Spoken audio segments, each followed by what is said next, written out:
যে সর্বশ্রেষ্ঠ মাস রবিউল আউয়াল মাসের একটি বরকতময় রাতে আল্লাহ পাক কোরআন কারীম থেকে কথা শোনার তৌফিক আমাদেরকে ভিক্ষা দান করেছেন।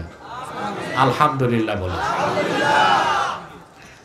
আপনারা দূর দূরান্ত থেকে এসেছেন কোরআন কারীম থেকে দিক ও নির্দেশনা নিতে, যার ভিত্তিতে আপনারা অর্জন করতে চান ইহকালীন কল্যাণ এবং পরকালীন মুক্তি। ঠিক কিনা? আল্লাহ তাআলা দো জাহানের কামিয়াবি যাকে দান করেন সেই সফল। সুবহানাল্লাহ বলবেন না?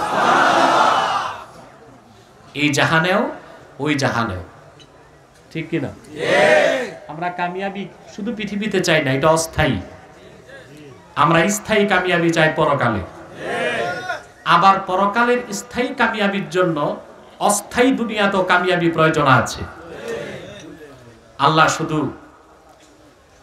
আল্লাহ সুবহানাহু ওয়া তাআলা শুধু বলেন নাই পরকালের কাজ করতে, দুনিয়াতেও আল্লাহ তাআলা কামাই রোজগার দুনিয়াদারির কথা বলেছেন পরকাল ঠিক রেখে। পরকালীন মুক্তিকে নিশ্চিত করে দুনিয়ার কল্যাণে যা দরকার সব করা যাবে। যাবে কিনা? আল্লাহ পাক কোরআন কারীমে বলেছেন, রিজালুন লা তুলহিহিম তিজারাতু ওয়ালা বাইউন আন যিকরিল্লাহি ওয়া ইকামিস সালাতি ওয়া ইতাইজ যাকাতি ইয়াখাফুনা ইয়াওমান তাতাকাল্লাবু ফীহিল কুলুবু ওয়াল আবসার। আল্লাহ পাক বলেন, আপনারা ভিড়ও করতেছেন বেশি, আপনারা সরে যান, পিছনে যান। আল্লাহ পাক বলেন, আমার হাবিব মুহাম্মদ সাল্লাল্লাহু আলাইহি ওয়াসাল্লামের উম্মতের মধ্যে এমন কিছু মানুষ আছে, এই দুনিয়াদারি, এই দুনিয়ার ব্যবসা বাণিজ্য, অর্থ কামাই, এগুলো তাদেরকে আল্লাহর জিকির থেকে দূরে সরায় না, বিশেষ করে নামাজ থেকে, যাকাত থেকে।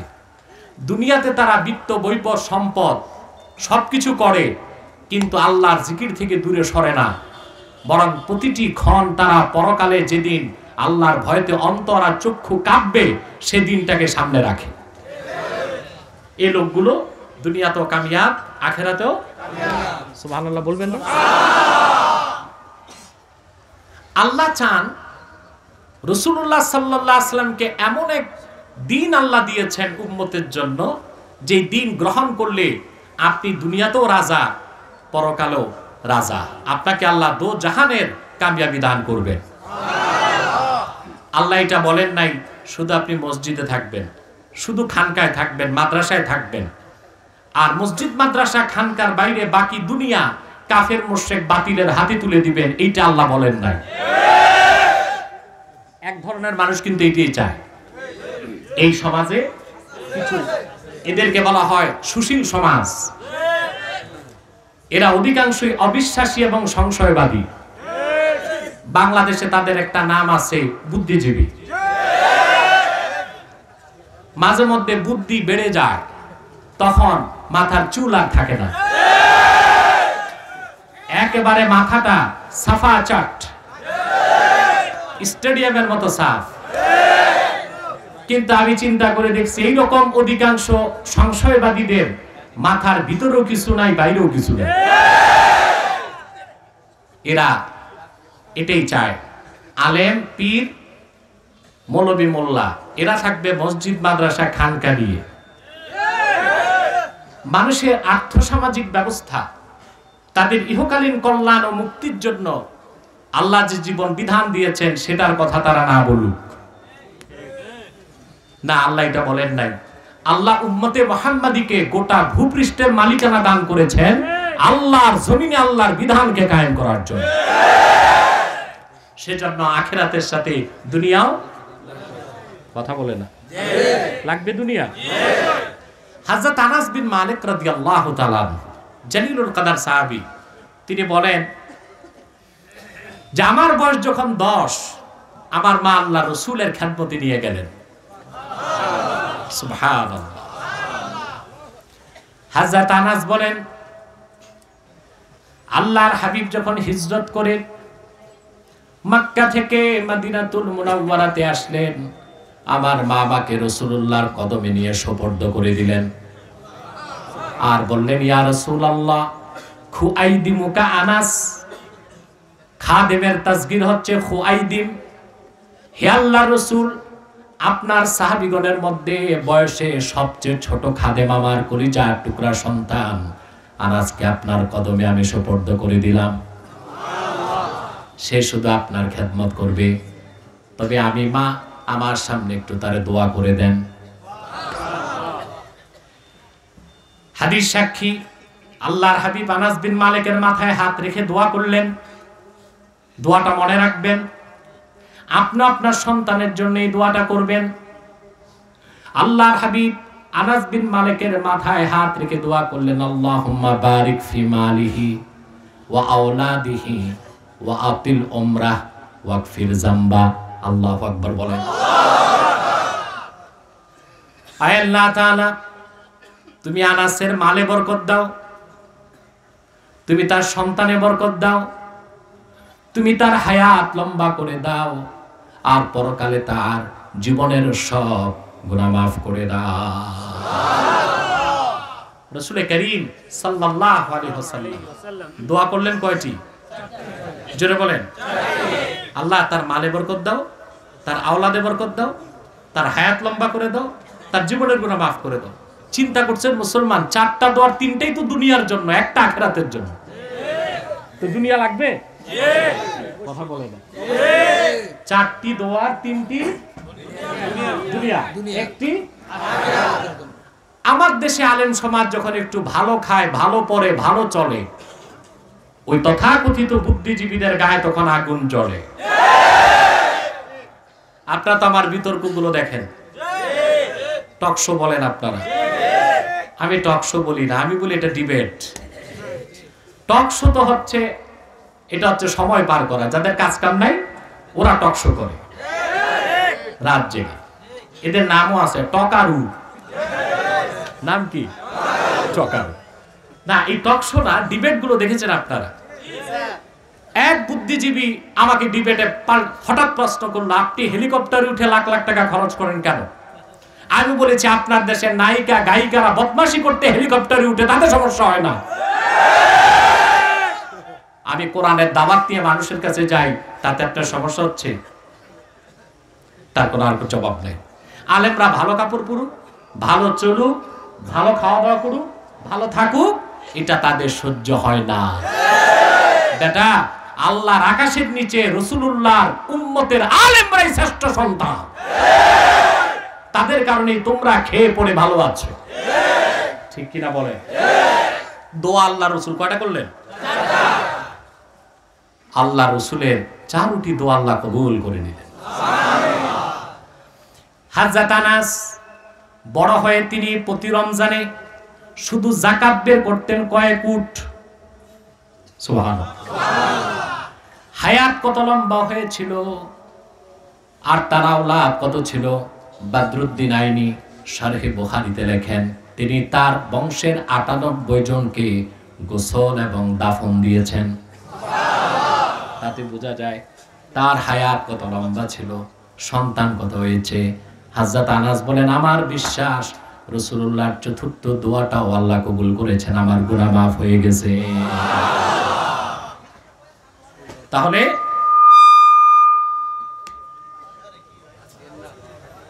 স্টেজে আর একটু আওয়াজ বাড়ে না? না না, স্পিকার ঘুরালে হবে না, সাউন্ড এস্টাবলিশ করতে হবে, সেটেলমেন্টের বিষয় আছে। এই তো মাইকম্যানের এক্সপায়ার ডেট বহু আগে গেছে, মাইকেরও এক্সপায়ার ডেট গেছে। এটা চলে কেমন করে? এটা তার দরকার এখন জাদুঘরে পাঠায় দেওয়া। মানুষ দেখবে চান্দির একটা মাইক ছিল কোনো এককালে।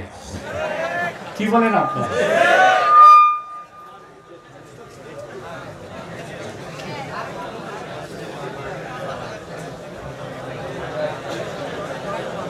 সম্মানিত সুধী, বাস বাস, আমার সাথে যদি আপনারাও পিকআপ উঠান তো পিছন দিক দিয়ে পালাবে, মাইক তো পুড়েই যাবে, ঠিক কিনা? দুনিয়া লাগবে, আখেরাত জোরে বলে। সেই দুনিয়া আখেরাত দোনো সমস্যার সমাধান দিবে কে? আল্লাহ। সুবহানাল্লাহ। তাহলে ইহকালীন কল্যাণ ও পরকালীন মুক্তির জন্য আমরা ফিরে আসতে চাই কোরআনের দিকে। আর সেই আন্দোলনের ধারাবাহিকতাই আজকের মাহফিলের একটি অংশ। এখানে আল্লাহর কোরআন থেকে কথা, ঠিক কিনা? আমার ভাইরা, আল্লাহ পাক আমাদের তৌফিক দিয়েছেন সে কোরআন কারীমের ছায়াতলে আশ্রয় নেবার। এতে আমরা খুশি না বেজার? কোরআন কারীমকে যারা ভালোবাসে, কোরআন কারীমকে যারা নেতা হিসেবে সামনে রাখে, ওই লোকটা জাহান্নামে যেতে পারে না। এই গ্যারান্টি নিয়েছে কোরআন। কে নিয়েছে? কোরআন। আল্লাহর হাবিব ইরশাদ করেছেন, মান জাআলাল কুরআনা আমামাহু কাদাহু ইলাল জান্নাহ। যে ব্যক্তি তার জীবন চলার পথে, তার ব্যক্তি জীবন, সমাজ জীবন, রাষ্ট্র জীবন, ইবাদত বন্দেগী প্রত্যেকটা ক্ষেত্রে কোরআনকে সামনে রাখবে, কোরআন তাকে টেনে টেনে আল্লাহর জান্নাতে নিয়ে যাবে। আল্লাহ যে এত বড় সুযোগ দিয়েছেন, এতে আমরা খুশি না বেজার? বেশি না কম? আমরা খুশি। শয়তান তো বেজার, ঠিক কিনা? শয়তান বেজার, তার চেলা চামুন্ডারও বেজার। এখন শয়তানের সব চেষ্টা মোটামুটি শেষ, একটাই বাকি আছে, মুনাজাত হবে একটু পরে। আমাদের ভাই মাওলানা আয়াজ আহমদ সিদ্দিকী পীর সাহেব জৌনপুরে আসবেন, দোয়া করবেন, আমরা দোয়া করে যাব ইনশাআল্লাহ। আমরা কি নেক নিয়ত করে শয়তানের নাপাক গালে একটা চপেটাঘাত করতে পারি? আমরা নিয়ত করছি কিছুক্ষণ পরে আজকের মুনাজাত করে গুনাহ মাফ করে নিষ্পাপ বেহেশতি আল্লাহওয়ালা হয়ে বাড়ি যেতে চাই। কারা কারা হাত তুলে আল্লাহ তাআলাকে দেখা?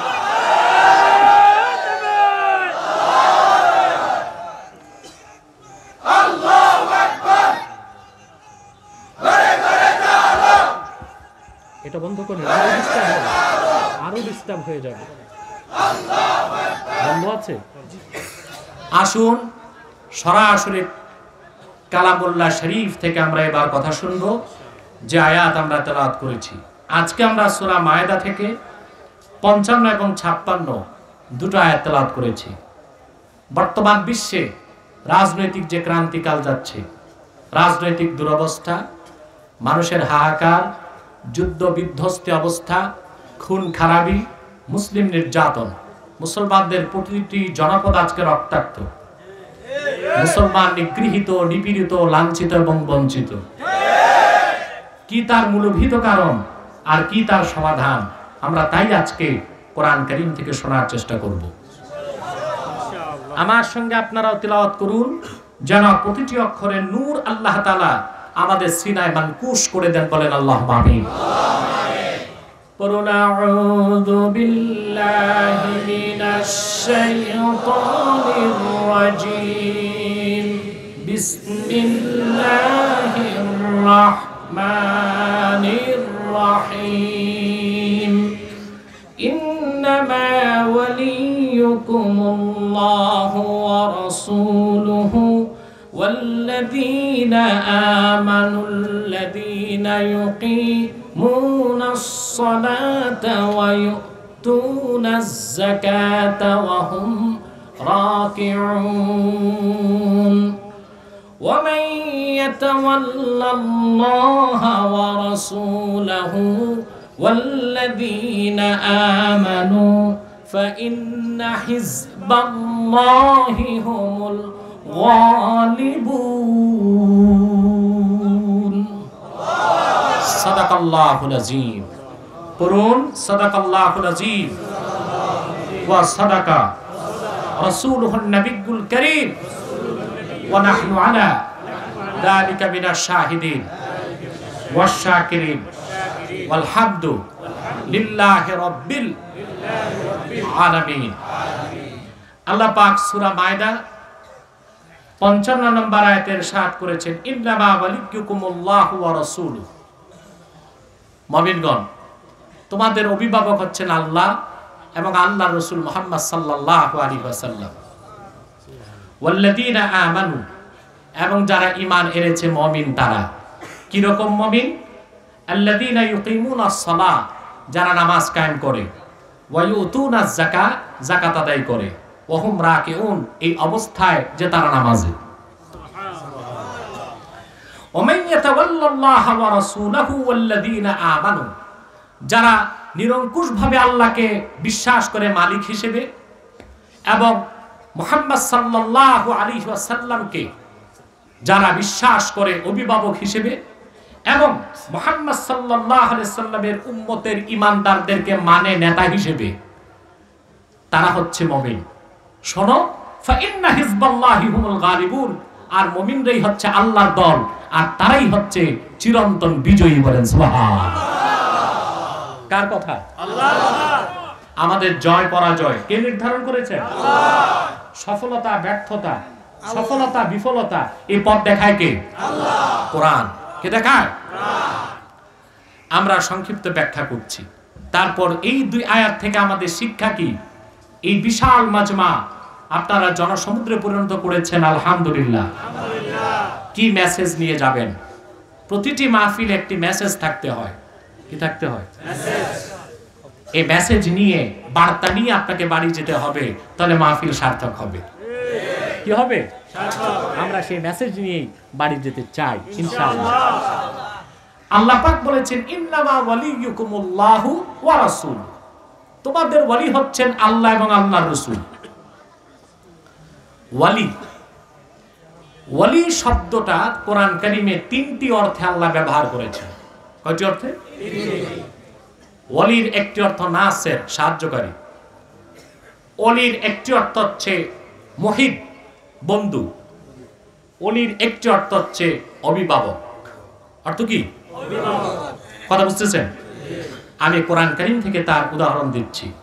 যেমন আল্লাহ পাক কোরআন কারীমে সূরা বাকারাতে বলেছেন, আল্লাহু ওয়ালিয়ুল্লাযীনা আমানু ইউখরিজুহুম মিনাজ যুলুমাতি ইলান নূর। আল্লাহ রাব্বুল আলামিন হচ্ছেন যারা ঈমানদার, তাদের ওয়ালি। আল্লাহ পাক তাদেরকে অন্ধকার সমূহের ভিতর থেকে বের করে একটি মাত্র নূর, দ্বীন ইসলামের দিকে টেনে আনে। এখানে আল্লাহ হলেন ওয়ালি সাহায্যকারী হিসেবে। কি হিসেবে? সাহায্যকারী। অভিভাবক অর্থে, নাসির, সাহায্যকারী। সুবহানাল্লাহ। আমাদের সাহায্যকারী কে? আল্লাহ। সাহায্য পাই না কেন? মুমিন হবার যে শারায়েত, শর্ত, তা আমরা পূরণ করতে পারি না। আমরা হচ্ছি মুসলমান মুমিন, তবে হাকিকাতে না, লেভেলে। আমরা হচ্ছে কি? লেভেলের মুসলমান। আমরা প্রকৃত অর্থে কোরআন সুন্নাহর মানদণ্ডে মুমিন হতে ব্যর্থতার পরিচয় আমরা দিয়েছি। ঠিক কিনা? সম্মানিত সুধী, এরপরে আল্লাহ তাআলা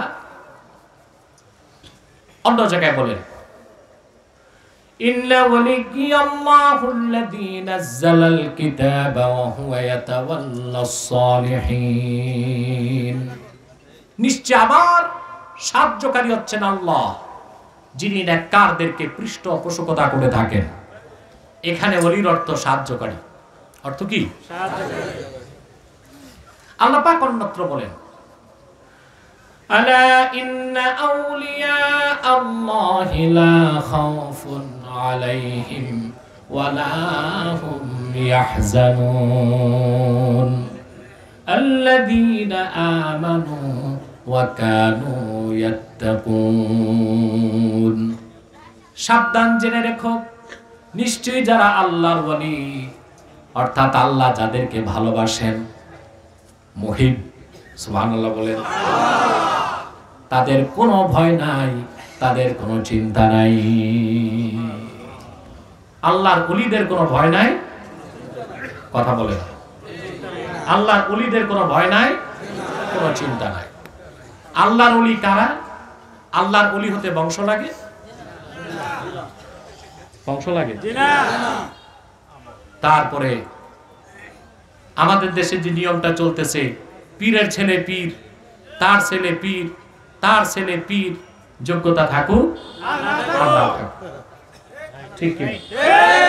বাংলাদেশে পীর আলীকে বানানো হয়েছে ইনহেরিটেড প্রপার্টি। বাবা যেমন সম্পদ রেখে গেলে ভাগযোগ হয়, পিরালি নিয়েও বাংলাদেশে ভাই ভাই লড়াই ঝগড়া হয়। তারা পিরালিকে গ্রহণ করেছে ব্যবসা হিসেবে। কি হিসেবে?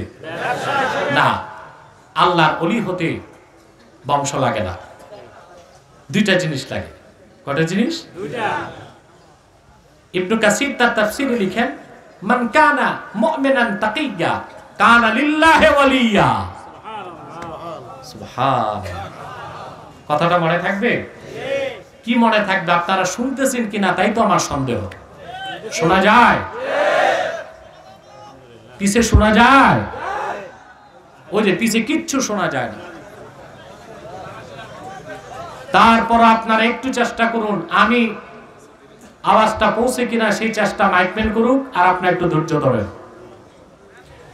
মান কানা মুমিনান তাকিয়্যা কানা লিল্লাহি ওয়ালিয়্যা। মুহাম্মদ সাল্লাল্লাহু আলাইহি ওয়াসাল্লামের প্রত্যেক ঈমানদার উম্মত যার ঈমান আছে, তাকওয়া আছে, সেই আল্লাহর ওলি হয়ে গেছে। সুবহানাল্লাহ।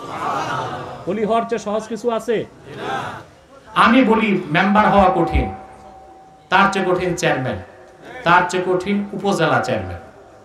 হ্যাঁ, উপজেলায় গেলে তো জ্বালা পোড়া বাড়ে, দায়িত্ব বেশি, ঠিক কিনা? এমপি হওয়া আরো কঠিন, মন্ত্রী হওয়া। দেখেন না বাংলাদেশে ইউনিয়ন পরিষদ নির্বাচনগুলো নিয়ে অন্তর্দ্বন্দ্বে মানুষ মানুষকে জবাই করে ফেলতেছে। এগুলো কঠিন কাজ। এগুলো কি সহজ? কি? ওলি হওয়া। দুইটা জিনিস লাগবে। কয়টা জিনিস? দুইটা। ঈমান, তাকওয়া। আল্লাহ তাআলা বলেছেন, আলা ইন্না আউলিয়া আল্লাহি লা খাউফুন আলাইহিম ওয়ালা হুম ইয়াহজানুন। জেনে রেখো, নিশ্চয়ই যারা আল্লাহর ওলি তাদের কোনো ভয় নাই, তাদের কোনো চিন্তা নাই। এখানে ওলি অর্থ বন্ধু, আগে দেখলাম ওলি অর্থ নাসের, সাহায্যকারী। এখানে দেখলাম ওলি অর্থ বন্ধু। এই জন্য আর এখানে আল্লাহ ওলি বলতে কি বলেছেন? ওলি অর্থ অভিভাবক। ওলি অর্থ অভিভাবক। অভিভাবক। তাহলে কয়টা অর্থ পেলাম? আমার দিকে তাকান, আমি কোনো গল্প গুজব করছি না, সরাসরি কোরআন কারীম থেকে কথা শোনাচ্ছি আপনাদেরকে। তবে এই কথা বুঝার ও মানসিকতা আছে কিনা আপনাদের, সেটা আমার সন্দেহ আছে। কারণ আপনাদের দেশে অধিকাংশ বক্তাই স্টেজে এসে কোরআন হাদিস বাদ দিয়ে গাল গল্প করে, ঠিক কিনা? সেই দেখা যায় দাদা পীরের ইতিহাস, পরদাদা পীরের ইতিহাস বলতে বলতে সময় শেষ। এতে লাভ আছে কম, কোরআন হাদিস শুনবেন পুরাটাই লাভ, বুঝলে তো ডবল লাভ, না বুঝলেও প্রত্যেক অক্ষরে 10 নেকি। সুবহানাল্লাহ। প্রিয় সুধী, কথা বুঝতেছেন? এই জন্য কোরআন কারীমে কোথায় আল্লাহ কোন শব্দ কেন নিছেন তা বুঝতে হবে সহিহ হাদিস দিয়ে। আমার দেশে ডাক্তার, ম্যাজিস্ট্রেট, ব্যারিস্টার এরা এখন বাংলাতে কোরআন শরীফ পড়ে ফতোয়া দেওয়া ইতিমধ্যে শুরু করছে। কেউ যদি মেডিকেল সায়েন্সে পড়াশোনা না করে ডাক্তারের বইগুলো বাংলাতে পড়ে, তারপর চেম্বার দিয়া চান্দিনাতে চিকিৎসা শুরু করে, প্রতিদিন গড়ে কয়টা রোগী মরার সম্ভাবনা আছে?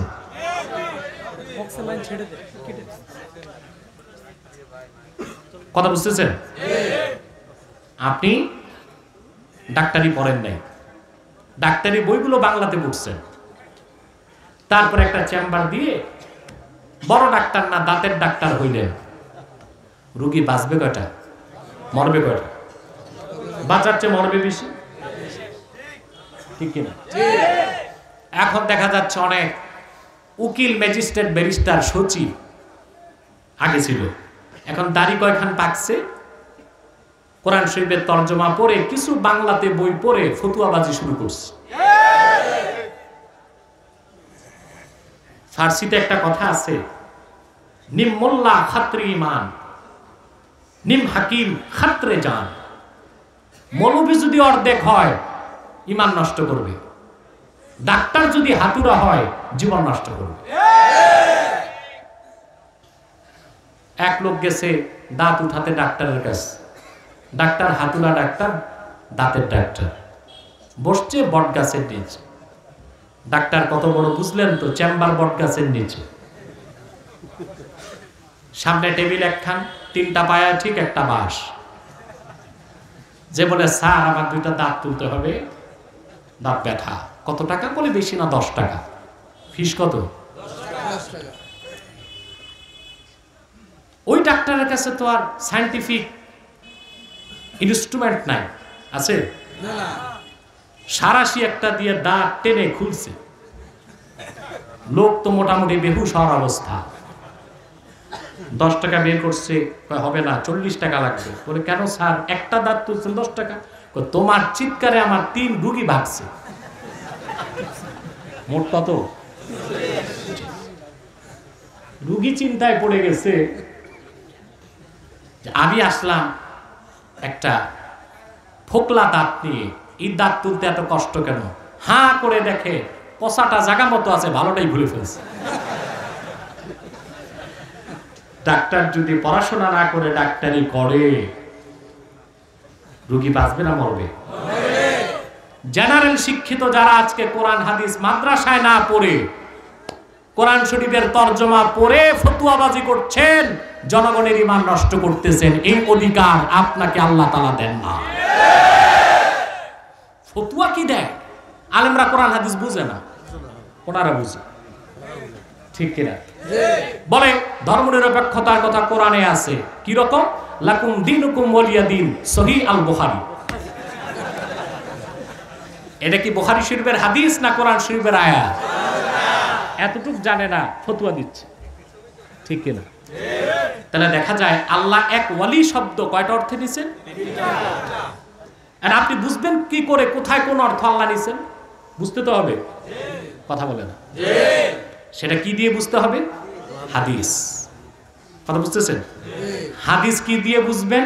উসুলে ফিক, ঠিক কিনা? উসুলে ফিক কিভাবে পড়বেন? নাহও, সরফ, লুগাত। তার মানে মাদ্রাসায় না পড়ে, যোগ্য আলেম না হয়ে কোরআন হাদিস বুঝাও যাবে না, ফতুয়াও দেওয়া যাবে না, ঠিক কিনা? এখানে আল্লাহ তাআলা ওয়ালি শব্দ নিলেন অভিভাবক অর্থে। অভিভাবক বুঝেন? গার্ডিয়ান। সুবহানাল্লাহ।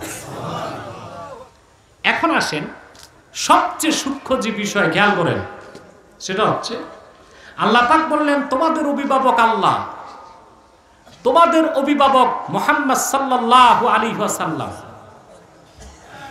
তোমাদের অভিভাবক মুহাম্মদ সাল্লাল্লাহু আলাইহি ওয়াসাল্লামের সাহাবীগণের মধ্যে ওই সব সাহাবী ঈমানদার যারা নামাজ কায়েম করে, ওই উতুনা যাকাত ওয়া হুম রাকিউন, আর যাকাত আদায় করে নামাজরত অবস্থায়। বুঝছেন? যদি বুঝেই যান তার ওয়াজের দরকার কি? আসলেই বুঝেন নাই। আমাদের দেশের লোকের অভ্যাস হচ্ছে না বুঝেও কয় ঠ্যাক, না বুঝেও কি বুঝে? যে জিজ্ঞেস করছে বুঝছেন কিনা সেও বুঝে না কি ঠ্যাক, যে বলতেছে ঠ্যাক সেও বুঝে না কি ঠ্যাক, ঠিক কিনা? এত সহজে যদি বুঝে যান তা আবার কষ্ট করে লাভ কি? নামাজ পড়লাম, যাকাত দিলাম, এইটা বুঝি, আল্লাহ এইটা বলেন নাই। তারা নামাজ পড়ে আর নামাজের ভিতরে যাকাত দেয়। এখন কি বুঝার বিষয় আছে? এটা কি করে সম্ভব? নামাজ পড়লাম, যাকাত দিলাম, এটা তো বুঝি, আল্লাহ এটা বলেন নাই, হাল হিসেবে উল্লেখ করেছেন। ওয়ায়ুতুনা যাকাতা ওয়া হুম রাকিউন, ওরা নামাজে থেকে যাকাত দিয়ে দেয়। সুবহানাল্লাহ বিহামদিহি। এখন বুঝার বিষয় আছে? এটা বুঝতে হলে শানে নজুল শুনতে হবে। তাফসীরুল কবির, তাফসীর ইবনে আবি সাউদ, আল হাবিল ফাতাওয়া, সুনান আত-তিরমিজি, সুনান নাসাই, তাফসীর ও হাদিসের প্রায় 5টি কিতাবে আমি দেখেছি। হযরত আলী কাররামাল্লাহু ওয়াজহা, তিনি একদিন মসজিদ নববীতে নামাজ পড়তেছিলেন। বুঝতেছেন? নামাজ পড়া অবস্থায় এক ভিক্ষুক ওনার কাছে গেল। যে ভিক্ষুক বলল, হুজুর আমারে কিছু দান করেন। ভিক্ষুকদের কিন্তু সময় নেই, ওরা বুঝে না। আমাদের দেশে ভিক্ষুকদের দেখেন, সুস্থ মানুষের কাছে যায়, অ্যাম্বুলেন্সের রুগী ওখানেও যে হাত বাড়ায়। ওদের কথা হচ্ছে তুমি সুখে আছো না দুঃখে আছো আমার দেখার দরকার না, আমার ভিক্ষা দরকার। বাংলাদেশের ভিক্ষুকদের দর বেড়ে গেছে, 5 টাকা 10 টাকা এখন ফিরায় দেয়। 50 টাকার কম হলে ঢাকায় ভিক্ষুক বলে স্যার গাড়ি থেকে নেমে আমার পথ ধরেন। বুঝলেন নাই? গাড়ি থেকে নেমে আপনার হাতে 5 টাকা উঠে কেমন করে, অন্তত 50 টাকা দেন, ঠিক কিনা? হাজরত আলী নামাজ পড়ছেন আর ভিক্ষুক যে বলে আমারে কিছু দেন। হাদিস ও তাফসীরের কিতাব সাক্ষী, ফানাজা আলীগুল খাতিমাহু ফাআতাহু, নামাজ না ছেড়ে হযরত আলী তার আংটিটা খুলে ভিক্ষুককে দান করে দিলেন। সালাম ফিরান নাই নামাজে থেকে। আল্লাহ রাব্বুল আলামিন আল্লাহর এক বান্দাকে এতটুকু সাহায্য করার কারণে হযরত আলীর উপর এত খুশি হয়ে গেলেন, সঙ্গে সঙ্গে আল্লাহ আয়াত নাজিল করে দিলেন, ইন্নামা ওয়ালিয়ুকুমুল্লাহু ওয়া রাসূলুহু ওয়াল্লাযীনা আমানুল্লাযীনা ইউকিমুনাস সালাতা ওয়া ইউতুনাজ যাকাতা ওয়া হুম রাকিউন। তোমাদের অভিভাবক আল্লাহ, তোমাদের অভিভাবক মুহাম্মদ সাল্লাল্লাহু আলাইহি ওয়াসাল্লাম, তোমাদের অভিভাবক ওইসব আলীর মতো সাহাবী যারা নামাজ পড়ে নামাজে থেকেই যাকাত দিয়ে দেয়। সুবহানাল্লাহ, একটু বড় করে বলবেন না?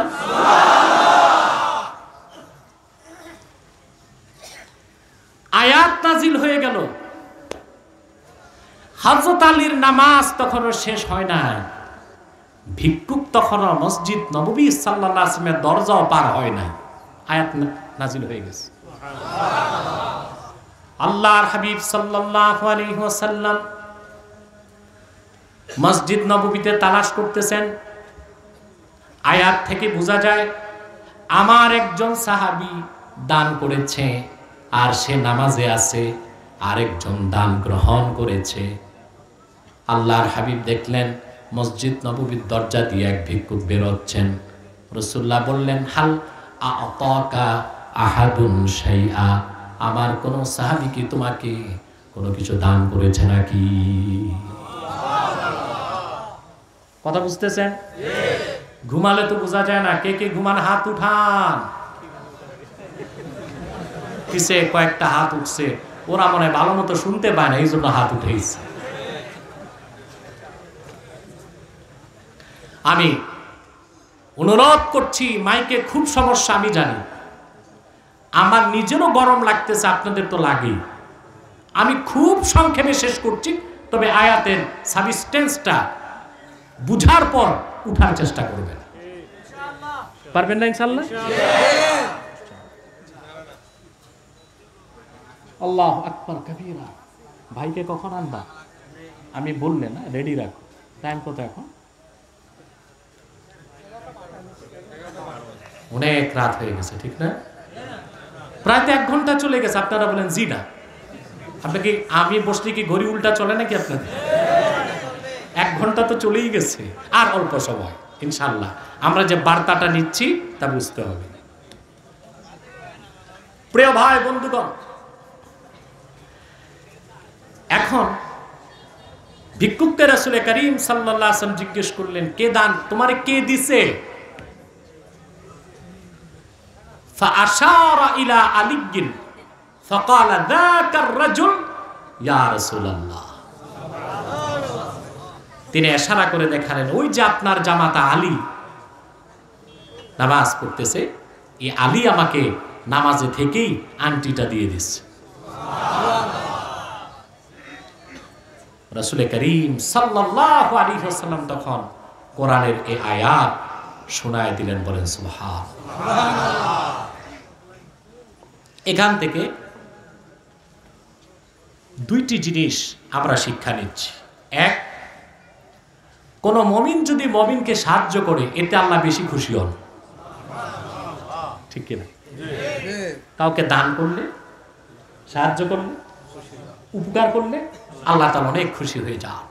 সারা রাত দাঁড়ায় নফল পড়লে আল্লাহকে যত খুশি করতে পারবেন, দিনের বেলা যদি একজন ক্ষুধার্ত মুসলমানের মুখে খাদ্যের লোকমা তুলে দেন, আমার আল্লাহ তার চেয়ে খুশি হয়ে যাবে।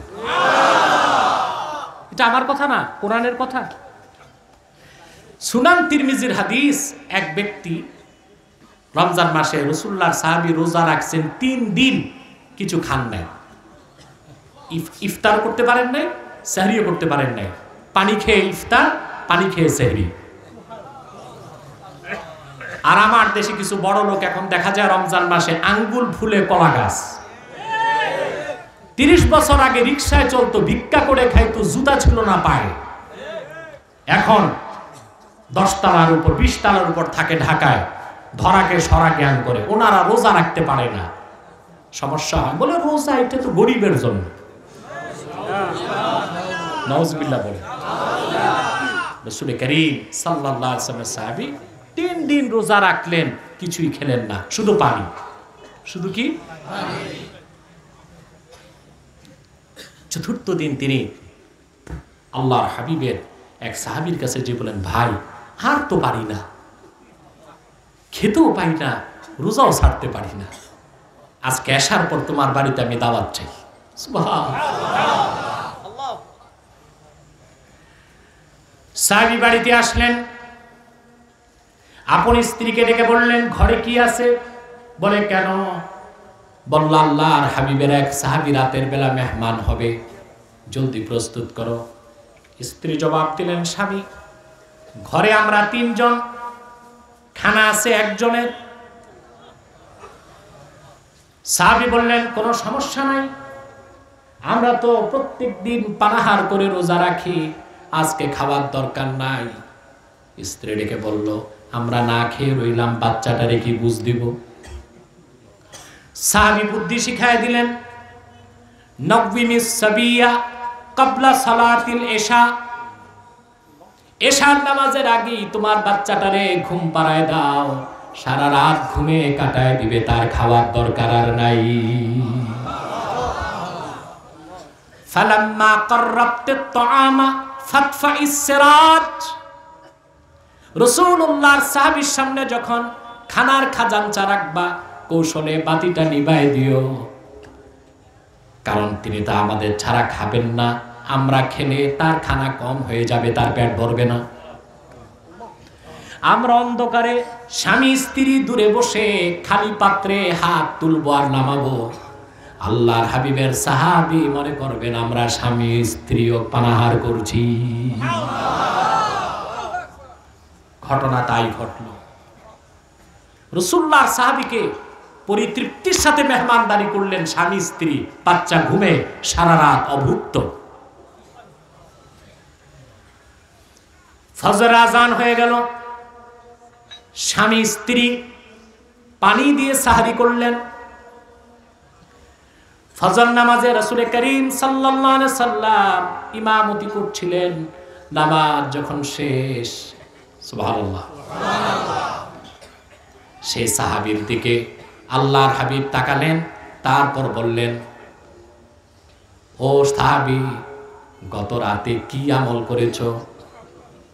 কদ আজাবাল্লাহু মিন সানিইকুমা, তোমাদের এত মহতি আমলের কারণে স্বয়ং আল্লাহ পাক অবাক হয়ে গিয়েছেন।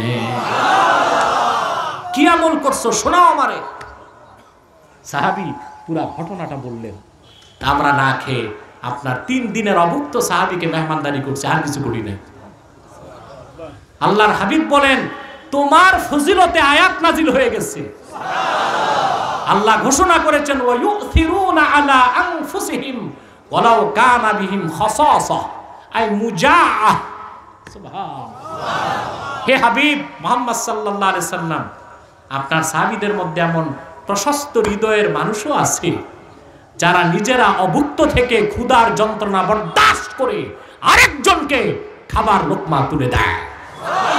এই ছিল সাহাবায়ে কেরামের চরিত্র।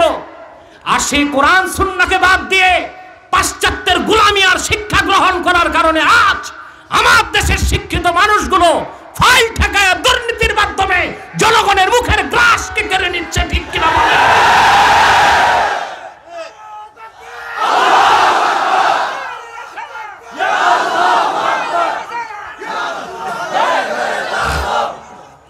মনে রেখো যুবকরা, মার্ক্সবাদ, সমাজবাদ, লেনিনবাদ, গণতন্ত্র, সমাজতন্ত্র, জাতীয়তাবাদ আর্থ সামাজিক মুক্তি দিতে পারে না। একমাত্র মুক্তি দিতে পারে কোরআন এবং রাসূলুল্লাহর সুন্নাত। ঠিক কিনা বলেন?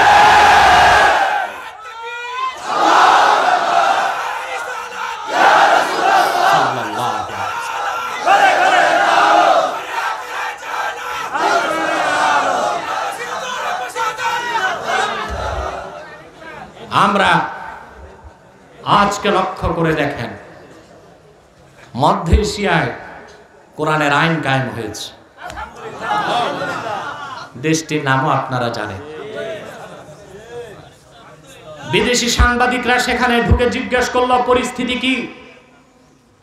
সে দেশের ব্যবসায়ীরা বলল, আগে প্রতিদিন সরকারি কর্মকর্তাদের ঘুষ দিতে হতো, এখন কোনো ঘুষ নাই। সাংবাদিক ফিরে এসে ওখানে যারা পড়াশোনা করত, দিল্লি এয়ারপোর্টে নামার পর জিজ্ঞেস করা হলো, অবস্থা কি, তোমাদের মারছে নাকি? বলে না, আমাদের যথাযথ নিরাপত্তা দিয়ে প্লেনে উঠায় দিছে। বলে পরিস্থিতি কি? বলে আগে কবাব খেতাম, গোশত কম ডাল বেশি, এখন ডাল কম গোশত বেশি। আহকামে শারঈয়া এই উপকারটাই দেয়। কোরআন সুন্নাহর জীবন বিধান চুরিকে বন্ধ করে, দুর্নীতি বন্ধ করে, সন্ত্রাস সহিংসতা বন্ধ করে মানুষকে পৃথিবীতে একটি নিরাপদ জনপদ উপহার দিতে পারে।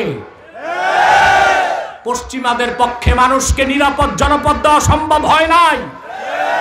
পশ্চিমা সভ্যতার ধারক বাহকরা বিশ্বের মানুষকে উপহার দিয়েছে প্রথম বিশ্বযুদ্ধ, উপহার দিয়েছে দ্বিতীয় বিশ্বযুদ্ধ। যেই দুটো যুদ্ধে সমাজবাদ আর পুঁজিবাদ তাদের আদর্শ প্রতিষ্ঠা করতে যে 16 কোটি মানুষকে নির্মমভাবে হত্যা করেছে। কিন্তু চোরের মার বড় গলা তারাই কিনা মুসলমানকে বলে আবার সন্ত্রাসী। সন্ত্রাস জন্ম দিয়েছে তারা, সন্ত্রাস করে তারা। দেখেন নাই, আমার দেশে কোন হিন্দুর গায়ে মুসলমান হাত দেয় নাই, কোন মন্দির মুসলমান ভাঙ্গে নাই। সরকার তদন্ত করে পেয়েছে যারা করেছে তারাও হিন্দু। বাংলাদেশের পরিস্থিতিকে নষ্ট করার জন্য, সাম্প্রদায়িক সম্প্রীতি নষ্ট করে, সোনার বাংলার স্বাধীনতা হরণ করতে একটি বিদেশি রাষ্ট্রের ইন্টেলিজেন্স ব্রাঞ্চ এই চক্রান্ত করেছে। বাংলাদেশের স্বাধীনতায় যারা হাত দিবে তাদের হাত ভেঙে মুসলমান টুকরা টুকরা করে দিবে। 30 লক্ষ মুসলমানের রক্তের বিনিময়ে অর্জিত আমার সোনার বাংলায় সম্পদ চুরি করতে যারা হাত দিবে হাত ভেঙে দেওয়া হবে। আমার দেশের স্বাধীনতায় যারা চোখ তুলবে চোখ তুলে ফেলা হবে। আজ আবার তারাই ত্রিপুরাতে মুসলমানকে নির্যাতন করছে। হুঁশিয়ার করে দিচ্ছি, হিন্দুস্তান, ভারতে যে মুসলমান আছে তাদের উপর আঘাত হলে আমাদের কলিজায় রক্তের ক্ষরণ হয়। ত্রিপুরায় মুসলিম নির্যাতন বন্ধ করো। যদি বন্ধ করা না হয়, 14 কোটি মুসলমান ত্রিপুরার দিকে লং মার্চ করে মুসলমানকে নিরাপত্তা দেবার সমস্ত ক্ষমতা হাতে তুলে নেবে ইনশাআল্লাহ।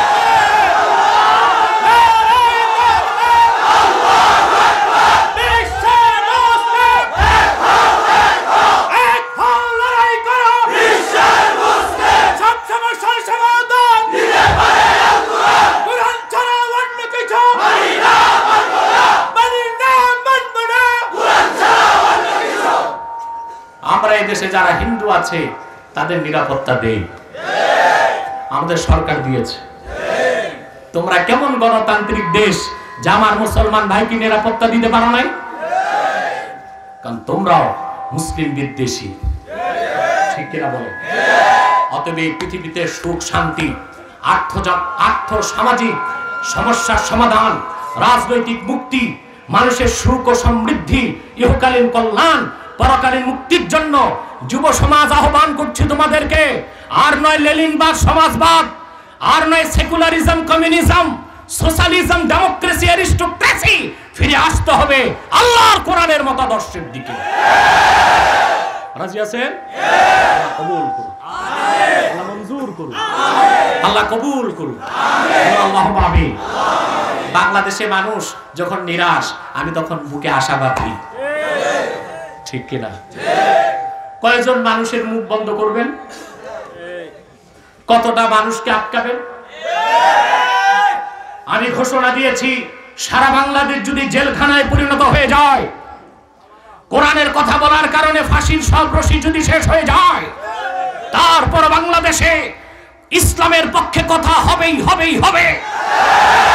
আগামীর বাংলাদেশ কোরআনের বাংলাদেশ, আগামীর বাংলাদেশ ইমানদারের বাংলাদেশ, আগামীর বাংলাদেশ ইসলামের বাংলাদেশ। সেজন্য দলমত নির্বিশেষে আমার স্লোগানটা লালন করতে হবে, মাসলাক যার যার, দ্বীন ইসলাম সবার। মনে থাকবে? মাসলাক যার যার, দ্বীন ইসলাম সবার। আল্লাহ কবুল করুন, আল্লাহ মঞ্জুর করুন, বলুন আল্লাহ আমিন। প্রিয় সুধী, তাহলে না, চুপ চুপ চুপ চুপ চুপ। তোমরা কি বিপ্লব করবা মাইকম্যানের সাথে? এই দোনোজন চুপ করো, বসো। এখানে মাইকম্যান দোনোজন ডেট এক্সপায়ার অলরেডি, এখন যে চলতেছে মোটামুটি।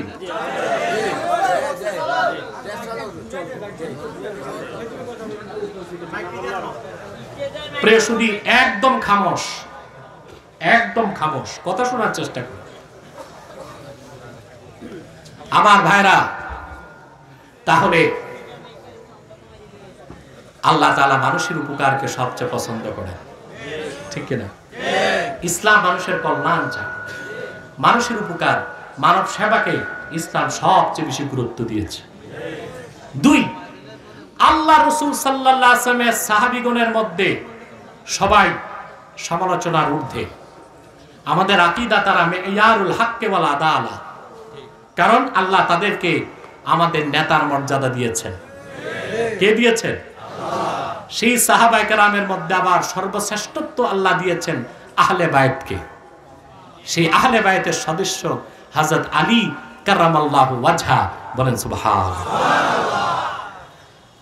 আহলে বায়তের মর্যাদা কত বেশি আল্লাহর হাবিব ইরশাদ করেছেন, তারাকতু ফীকুম আমরাইন লান তাদিল্লু মা তামাসসাকতুম বিহিমা কিতাবাল্লাহি ওয়া ইতরাতি।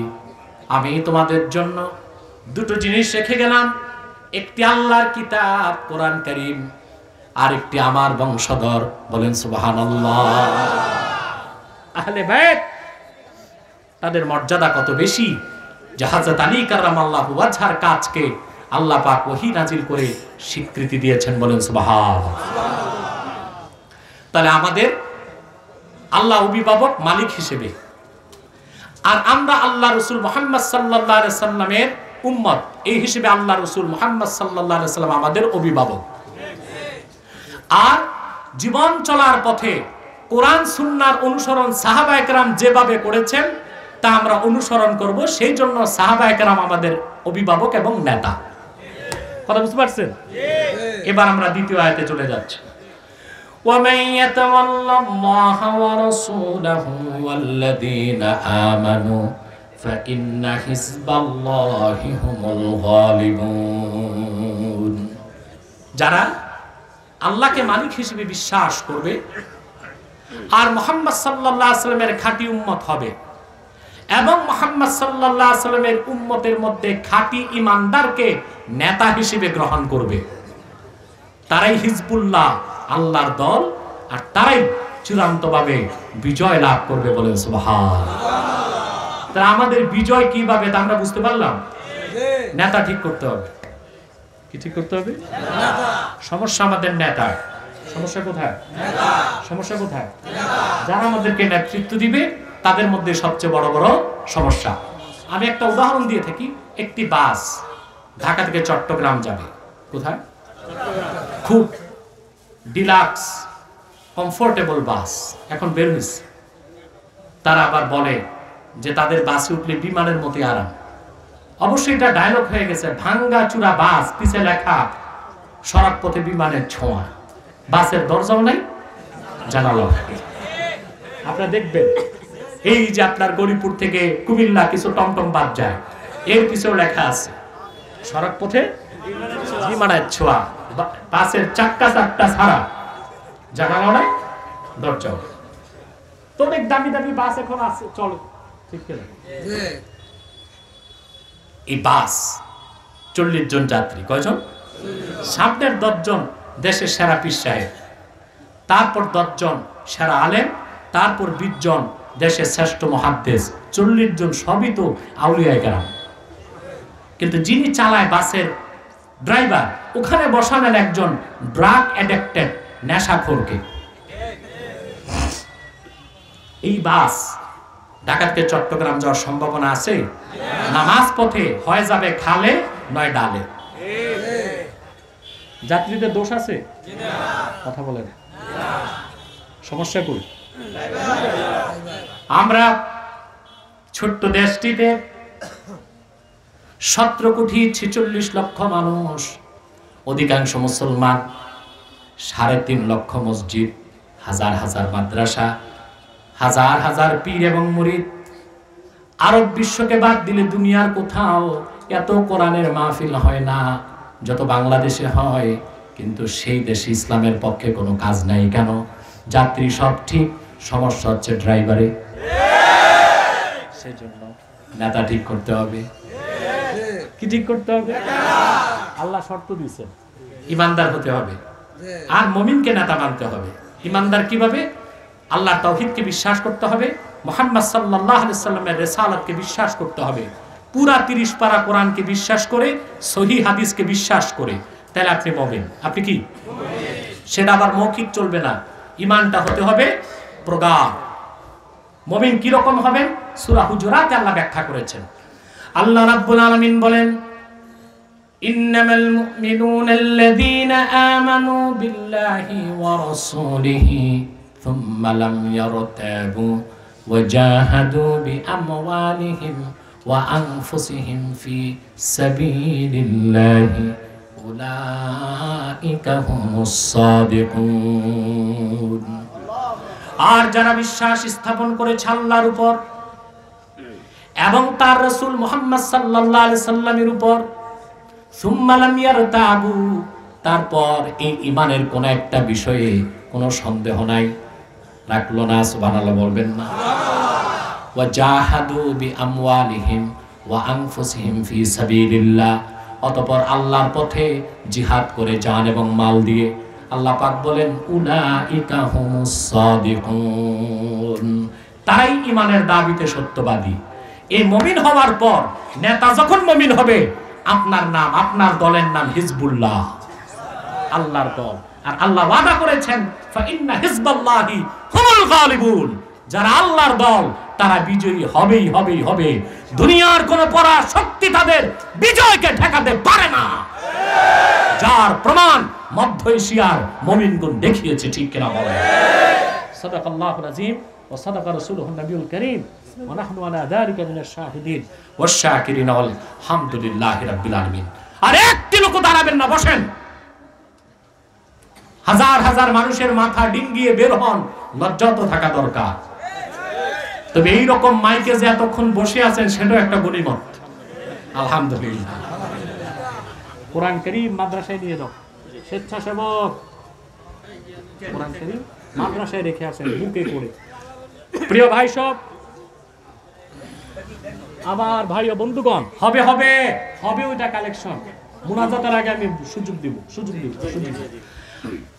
আমার কথাগুলো বুঝলেন? আজকে যে বার্তা দিলাম তা বাড়ি পর্যন্ত যাবে?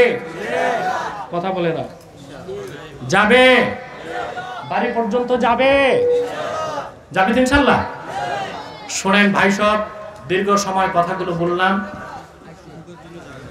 আমি আবারও বলছি, দাঁড়াবেন না। আপনারা আদব-তবিশটা তো রক্ষা করবেন, আদব-তবিশটা রক্ষা করেন।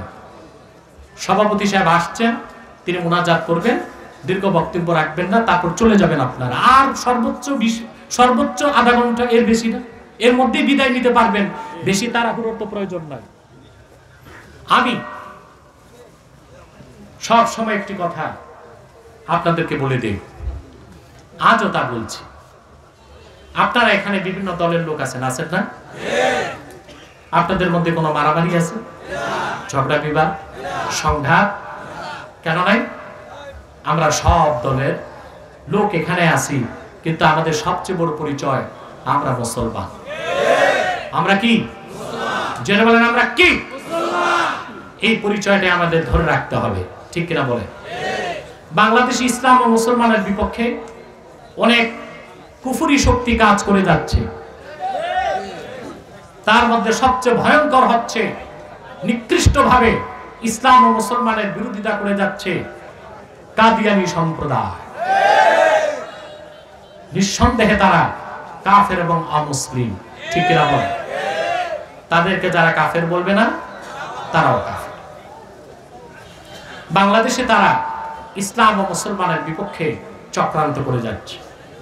নিঃসন্দেহে তারা কাফের, কারণ তারা আল্লাহর আখির নবী মুহাম্মদ সাল্লাল্লাহু আলাইহি সাল্লামকে আল্লাহর শেষ নবী হিসেবে বিশ্বাস করে না। চিল্লায় বলেন নাউজুবিল্লাহ। আপনি শ্রোতাকে বলছি, যে দাঁড়ায় তাকে বসায় দেন। আমি জানি কেন তারা আগে উঠে গাড়ির সিরিয়ালটা ঠিক রাখতে, মুনাজাতের পর আগে দৌড় দিবে, এটাই। আচ্ছা বলেন তো, বুঝি না তা তো না, বুঝি তো। মনে করে গাড়িগুলো বেরোতে কষ্ট হবে, আগে যে গাড়িতে বসে থাকে মুনাজাতের পরিষ্কার দিয়ে ভাগবে। নিজের স্বার্থটা দেখে, মাহফিলের পরিবেশ নষ্ট এটা দেখে না। একটি লোক দাঁড়াবেন না। কথা বুঝতেছেন? আল্লাহর হাবিব মুহাম্মদ সাল্লাল্লাহু আলাইহি ওয়াসাল্লাম আল্লাহর শেষ নবী, এটা যারা বিশ্বাস করে না তারা কি? কাদিয়ানীরা অমুসলিম এবং কাফের। কিন্তু মানুষকে ধোঁকা দিয়ে কাফের বানাবার জন্য তারা মুসলমানের মতো দাড়ি রাখে, টুপি লাগায়, নাম রাখে। তাই বলে কি তারা মুসলমান হবে? আমার ভাইয়েরা, আমার বন্ধুরা, আমার আল্লাহ ও নূর নবী আমার মুহাম্মদ সাল্লাল্লাহু আলাইহি সাল্লামের ইসলাম ও কোরআনের হাজার হাজার হাজার বছর পরে বর্তমান ভারতের কুখ্যাত, পাঞ্জাবের কুখ্যাত, গুরুদাসপুরের কুখ্যাত কাদিয়ানে ইংরেজ আমলে এক শয়তান নিজকে নবী দাবি করছে। চিল্লায় বলেন নাউজুবিল্লাহ। শয়তানটার নাম রেখেছিল তার বাপ মির্জা গোলাম আহমদ কাদিয়ানী। সাবধান, তাকে গোলাম আহমদ বলা যাবে না, কারণ গোলাম আহমদ অর্থ আহমদ এর গোলাম। সে ছিল কুখ্যাত কাফের, তাকে গোলাম আহমদ, আহমদ এর গোলাম বলা যাবে না। কথা বুঝতে পারছেন? কারণ কোন কাফের কোনদিনও গোলাম আহমদ, আহমদ এর গোলাম হতে পারে না। কাদিয়ানের কাজ্জাব, মিথ্যা নবুয়তের দাবিদার মির্জা গোলাম শয়তান কাদিয়ানী ছিল শেষ দরজার কুখ্যাত কাফের। সে গোলাম আহমদ, আহমদ এর গোলাম ছিল না, সে ছিল কুখ্যাত শয়তানের কুখ্যাত গোলাম। কাদিয়ানের কাজ্জাব, মিথ্যা নবুয়তের দাবিদার মির্জা গোলাম শয়তান কাদিয়ানীর উপর গজব এসেছে 1908 সালে। যখন গজব এসেছে, কাদিয়ানের কাজ্জাব, মিথ্যা নবুয়তের দাবিদার ইংরেজদের পাঁচাটা গোলাম, শয়তানের চামড়, শয়তানের কুখ্যাত গোলাম মির্জা গোলাম শয়তান কাদিয়ানীর উপর 1908 সালে যখন গজব এসেছে, সে গজবে ধ্বংস হয়ে জাহান্নামের কুখ্যাত কুকুরে পরিণত হয়েছে। তার অনুসারীরাও ধ্বংস হয়েছে। বর্তমানে কিছু কাদিয়ানী বাংলাদেশে আছে, যারা ইসলাম ও মুসলমানের বিপক্ষে চক্রান্ত করে যাচ্ছে। তারা মানুষকে ধোঁকা দিতে নিজেদের নাম পরিবর্তন করে বলে, কখনো বলে আহমদী জামাত, কখনো বলে আহমদিয়া জামাত, কখনো বলে আহমদী সম্প্রদায়, কখনো বলে আহমদিয়া সম্প্রদায়, কখনো বলে আহমদী মুসলিম জামাত, কখনো বলে আহমদিয়া মুসলিম জামাত। সাবধান, যত কাদিয়ানী ছিল, আছে, থাকবে, তারা কেউ আহমদী জামাত নয়, আহমদিয়া জামাত নয়, আহমদী সম্প্রদায় নয়, আহমদিয়া সম্প্রদায় নয়, আহমদী মুসলিম জামাত নয়, আহমদিয়া মুসলিম জামাত নয়। তারা শয়তানি জামাত, কুখ্যাত জাহান্নামের কুখ্যাত কুকুরের দল। আমাদের সকল দলের একটাই দাবি, অনতি বিলম্বে স্বাধীন বাংলায় শয়তান কাদিয়ানীদেরকে রাষ্ট্রীয়ভাবে অমুসলিম ঘোষণা করতেই হবে, করতেই হবে, করতেই হবে। এই দাবি আদায়ে তাহরিকে খাতমে নবুয়ত বাংলাদেশের ব্যানারে যদি জান ও মাল দিতে হয়, কারা কারা প্রস্তুত আছেন? হাত তুলে দেখা। তাদের কোনো পণ্যদ্রব্য ধরবেন না, কিনবেন না, বেচবেন না, মনে থাকবে? প্রাণ, সিজান, আরএফএল, প্রথম আলো, ডেইলি স্টার, কালের কণ্ঠ, এগুলো তাদের। এগুলো ধরবেন না, কিনবেন না, বেচবেন না, মনে থাকবে মুসলমান? আরেকটি কুফরি দল চক্রান্ত করে যাচ্ছে। আপনি জায়গা করে দেন। আমাদের সম্মানিত সভাপতি হযরত মাওলানা আয়াজ আহমদ সিদ্দিকী পীর সাহেব জোনপুরে এসেছেন, আলহামদুলিল্লাহ বলেন। তার মুনাজাতের মাধ্যমে আপনারা বিদায় নেবেন ইনশাআল্লাহ, বলেন ইনশাআল্লাহ। যে কথা বলছিলাম, আরেকটি কুফরি জামাত বাংলাদেশে কাজ করে যাচ্ছে। এটা হচ্ছে খ্রিস্টানদের একটি পথভ্রষ্ট দল। এটার নাম ঈসাঈ তরিকা। কি নাম? কথা বুঝেন না? এই তরিকার নাম কি?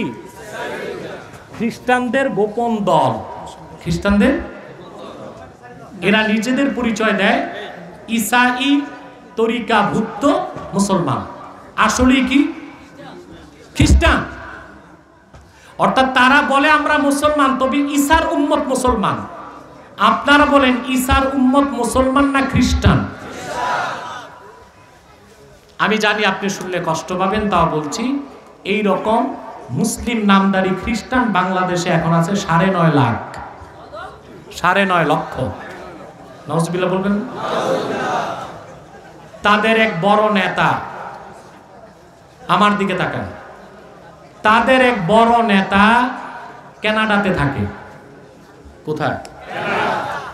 এক বিশ্ববিদ্যালয়ের প্রফেসর, আমি তার নাম বলবো না। গত রমজানে সে আমার কাছে বিতর্কে হেরেছে, আলহামদুলিল্লাহ বলে। নামটা বললাম না।